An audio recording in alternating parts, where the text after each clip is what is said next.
अगर आपका बस चलता तो आप क्या कर लेते? मैं ज़्यादा से ज़्यादा लड़कियां पटाता।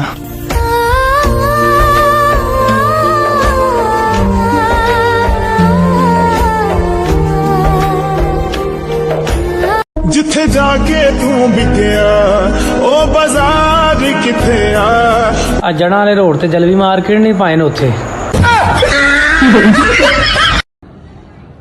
मैं ऐसा क्या करूं कि मेरी उम्र लंबी ही हो जाए? तुम शादी कर लो।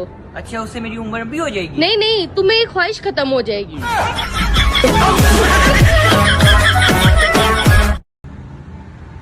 तुम्हारी मैम का फोन आया था, कह रही थी कि पेपर खाली छोड़कर आया ये। हाँ तो अच्छा नहीं है। क्यों छोड़कर आए थे खाली? खामोशियां ही अच्छी हैं, लफ्जों से इंसान उठ जाते हैं। भाई तेरी कमजोरी की है? यार मैनू ना गुस्सा जल्दी आ जाता। ओ किवें? फिर वही फुद्दू गल्लां। हेलो हेलो किथे आ? मैं छत ते। यार छाते तो है ही नहीं गा। वो छत ते हैं। यार मैं हुने छत थल्ले आ, तो छाते है ही नहीं। हैं? नहीं छत ते नहीं है? नहीं वो लगता मैं गुड्डे दे नाल लोर आ गया।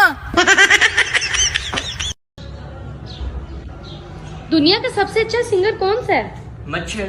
वो कैसे? इसका गाना पसंद आए ना आए, लोग तालियां जरूर बजाते हैं। मुन्नजा, क्या मुझे उधार थोड़े से पैसे मिल सकती हैं? क्यों काशिफ, मुझे ये पैसे अपने घर देने थे, वैसे भी मेरे पास कोई भी कन्वेंस नहीं। Kashif, Toyota Corolla, land cruiser, तुम हुक्म करो मैं तुम्हें क्या दूं? ओए बारू, तेरी साइकिल चुकी गई हूँ। यार तू ब्याह क्यों नहीं करा रहा? यार घर ਦੇ ਕਰਦੇ ਹੀ ਨਹੀਂ ਪਏ। ਬਹਰਾਲ ਮੈਂ ਹੁਣ ਹਿਸਾਬ ਲਾ ਲਿਆ, ਇਹਨਾਂ ਨੇ ਮੇਰਾ ਨਹੀਂ ਨਾ ਕੀਤਾ ਤੇ ਮੈਂ ਕੱਲ ਨੂੰ ਆਦੇ ਬਾਲਾਂ ਦਾ ਨਹੀਂ ਕਰਨਾ। ਮੈਨੂੰ ਤੇ ਇਸ ਮੁੰਡੇ ਨੇ ਨਾ ਪਾ ਕੇ ਰੱਖ ਦਿੱਤਾ। ਇਹਦੇ ਕੰਮ ਵੇਖੋ,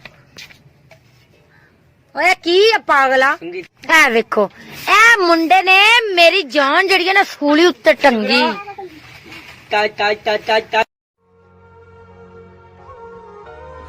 क्या हुआ है भाई, क्यों मुंह लटकाया हुआ है? यार इतने ज्यादा फॉलोअर हैं, बाहर जाओ तो कोई घास ही नहीं डालता। तो भाई बताओ ना सबको तुम घास खाते हो। गुरु सब